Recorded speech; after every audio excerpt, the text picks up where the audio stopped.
Est-ce que Laurent Wauquiez vous a félicité pour votre candidature? Vous avez le sens de l'humour.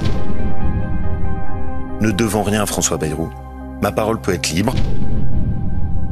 Les chiens aboient, la caravane, tranquille, passe. J'ai tout fait pour éviter ça. La course à la présidence des Républicains n'a pas encore officiellement commencé et déjà ça part mal, très mal. Au point qu'on sait déjà comment ça va finir, encore plus mal. On vous explique pourquoi depuis le début, cette guerre des chefs contient tous les éléments pour faire exploser la droite. Laurent Wauquiez n'aurait sans doute pas pensé avoir un tel obstacle dans sa course à la présidence. Depuis des mois et des mois, le chef des députés LR ne cache pas ses ambitions pour 2027 et est donc considéré comme le candidat naturel pour la présidence du parti. Sauf que, patatras.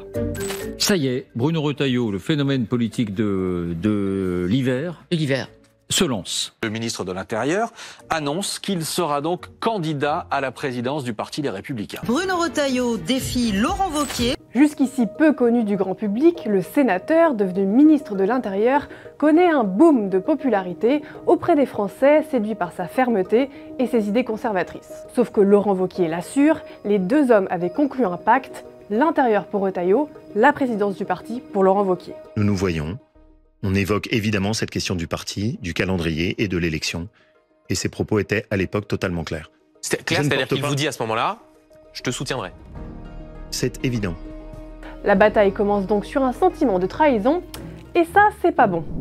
Sur le papier, rien ne prédit une telle guerre fratricide. Laurent Wauquiez et Bruno Retailleau sont en fait sur une même ligne, celle d'une droite conservatrice, et ils le savent très bien. Je suis pas là, moi, pour venir en cherchant artificiellement à faire des différences. Alors si la bataille ne peut pas se jouer sur le fond, elle se joue sur un autre terrain, celui de l'incarnation. Et c'est là que l'exercice devient délicat et que le ton monte vite. Chacun joue de sa position, de son expérience et tente de tourner l'avantage de l'autre en handicap. Bruno Retailleau peut ainsi s'appuyer sur ses résultats au ministère de l'Intérieur. Simplement, ce que je veux vous dire, c'est que les résultats, j'en ai déjà.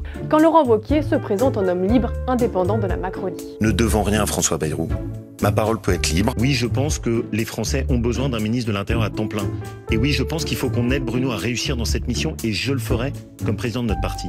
Et alors que son rival est pris par ses obligations ministérielles, Laurent Wauquiez mise sur une stratégie de proximité, avec des déplacements dans toute la France pour séduire la base, les adhérents. Moi, j'adore. C'est la politique un peu à la Chirac. La guerre des chefs, la droite en a connu d'autres. Et c'est aussi pour ça que bon nombre de cadres ont très vite tenté de calmer le jeu.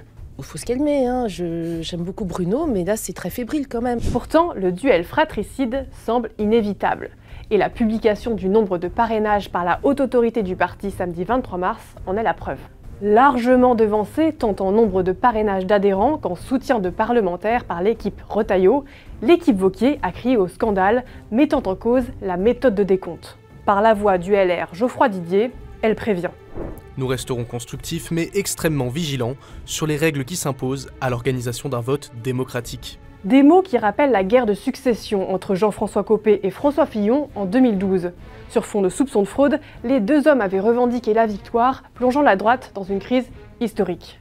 Rendez-vous mi-mai pour savoir si Bruno Retailleau et Laurent Wauquiez auront retenu les leçons de leur histoire commune.